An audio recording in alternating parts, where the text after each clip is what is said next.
અમદાવાદ ગ્રામ્ય પોલીસે એક એવી ટોળકીને ઝડપી પાડી છે જે લૂંટ કરતા ક્રૂરતા માટે વધુ બદનામ હતી। એકલ દોકલ ખેતરોમાં આવેલા મકાનોને આ ટોળકી ટાર્ગેટ કરતી હતી, હથિયારો સાથે ઘરમાં ઘૂસી જતી હતી અને મહિલાઓના કાન કાપી અને બુટ્ટીની લૂંટ ચલાવતી હતી।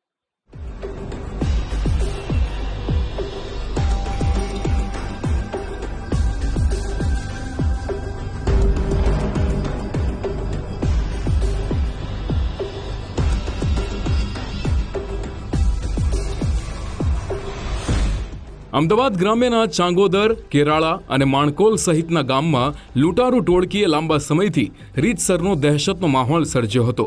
સોના ચાંદીના દાગીના કે રોકડ જેવી કિંમતી વસ્તુઓની લૂંટ આચરતી ટોળકી અત્યંત ક્રૂર હતી। લૂંટની સાથે મહિલાઓના કાન કાપી ફફડાટ ફેલાવનારી શાતીર ગેંગના 3 પૈકી 2 સભ્યોને અમદાવાદ ગ્રામ્ય લોકલ ક્રાઇમ બ્રાન્ચના જવાનોએ ઝડપી પાડ્યા। આ ટોળકીની મોડસ ઓપરેન્ડી એવી હતી કે રેકી કરે તે સમયે ગામમાં કોઈને જરા પણ શંકા ન જાય। આ ગેંગના સભ્યો પશુઓના લે વેચના વેપારી તરીકે દિવસે કોઈ ગામમાં ફરતા, ગામના દરેક મકાન અને પશુઓના વાડામાં ફરીને ક્યાં કેટલા અને ખાસ કરીને વૃદ્ધ લોકો રહે છે તે તમામ વિગતોની રેકી કરતા। આ ઉપરાંત ખેતરોમાં ઓરડી બનાવીને છૂટાછવાયા રહેતા ખેડૂતો અને મહિલાઓને જ મુખ્યત્વે નિશાન બનાવતા હતા। આ લૂંટારૂ ટોળકી રાત્રે એકલ દોકલ સૂતા લોકોને હથિયાર બતાવીને પહેલા ડરાવતી હતી, જે બાદ નિર્દયતાપૂર્વક મહિલાઓના કાન કાપી પહેરેલી સોનાની બુટ્ટી લઈને નાસી છૂટતા હતા। આ ગેંગે 6 સ્થળે લૂંટ આચરીને 7 લાખના સોનાના દાગીના લૂંટી લીધા હતા। અમદાવાદ ગ્રામ્ય લોકલ ક્રાઇમ બ્રાન્ચ આ ગેંગના લૂંટારુઓની ચોક્કસ બાતમી મળતા જ એક્શનમાં આવી અને મહિલાઓને માર મારીને કાન કાપી બુટ્ટી લૂંટનારા 2 આરોપીની ધરપકડ કરવામાં આવી। અમદાવાદ ગ્રામ્ય એલસીબીએ ખૂંખાર ગેંગના 2 લૂંટારૂ સંજય જીલિયા અને દશરથ દેવી પૂજકની ધરપકડ કરી। આ ઉપરાંત અત્યાર સુધીમાં લૂંટ કરાયેલા અંદાજે 6,70,000 રૂપિયાનો સોનાના દાગીનાનો મુદ્દામાલ પણ જપ્ત કરવામાં આવ્યો છે।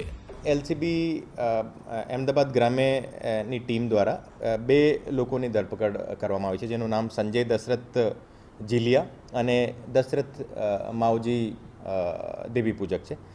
એક કોદરિયાલના રહેવાસી છે, એક જુડાના રહેવાસી છે। એ બંને જે આરોપી છે એ આરોપી બહુ જે ગુના કર્યા હતા એ ટોટલ 3 પોલીસ સ્ટેશનની હદમાં છેલ્લા 6 મહિનામાં 6 ઓફેન્સીસ બનેલા છે। और એમાં માણકોલ, બલદાના, સિયાવાડા એ આ રીતે ટોટલ 6 ગામડાઓમાં 6 લૂંટના બનાવ બન્યા હતા।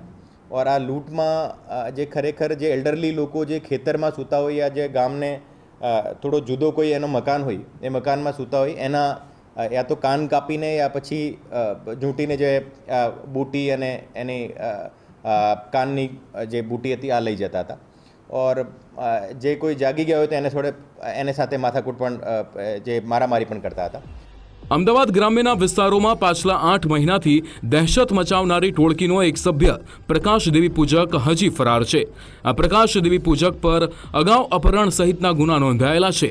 આ ટોળકીના 3 સભ્યો મળીને જ રેકી અને લૂંટને અંજામ આપતા હતા, તેમજ લૂંટાયેલા દાગીના કોને વેચતા તે સહિતના મુદ્દે ઝડપાયેલા 2 આરોપીની પૂછપરછ બાદ સ્ફોટક ખુલાસા થવાની શક્યતા છે। આ ગેંગમાં વધુ કોઈ સભ્યો સંડોવાયેલા હોય તેવી પણ શક્યતા છે। જે થોડા રિમોટ જેવા એરિયા છે અને ગામડા વિસ્તાર છે ઓર ત્યાં જઈને લોકો દિવસમાં ત્યાં જઈને આ રીતે રેકી કરતા કે જે અમે ઢોરના લે વેચનું કામ કરીએ છીએ और તમારે કંઈ ગાય યા ભેંસ હોય તો જો તમારે વેચવાની હોય તો જો એમાં તો આ રીતે તમામ ઘરમાં જઈને ઘરમાં કેટલા લોકો છે, કેટલા એડલરી છે આ રીતે તમામ નોટ કરતા હતા और એને આધારે પછી આ બનાવમાં અંજામ પામેલા છે।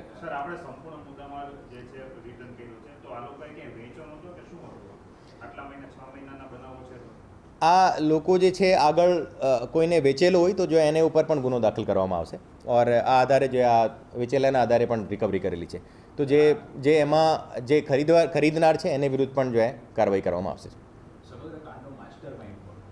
એ 3 જે છે ભેગા મળીને આખી પ્લાનિંગ હતી, એમાં કોઈ એવું કોઈ ગેંગ લીડર જેવું ના હતો અને 3નો આ કઈ રીતે જો ક્રિમિનલ લાઇક માઇન્ડેડ હતા और 3 ભેગા મળીને પ્લાનિંગ કરતા હતા।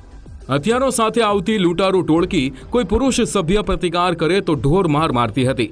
અમદાવાદ લોકલ ક્રાઇમ બ્રાન્ચે દરેક ગુનાના સ્થળના રસ્તાઓની તપાસ અને સીસીટીવી કેમેરાની ચકાસણી કરતા લૂંટારુઓ અંગેની ચોક્કસ વિગતો મળી હતી. આ ઉપરાંત પોલીસે રાત્રિના સમયે ફરતા ટુ વ્હીલર ચાલકો પર સતત ચાંપતી નજર રાખી હતી.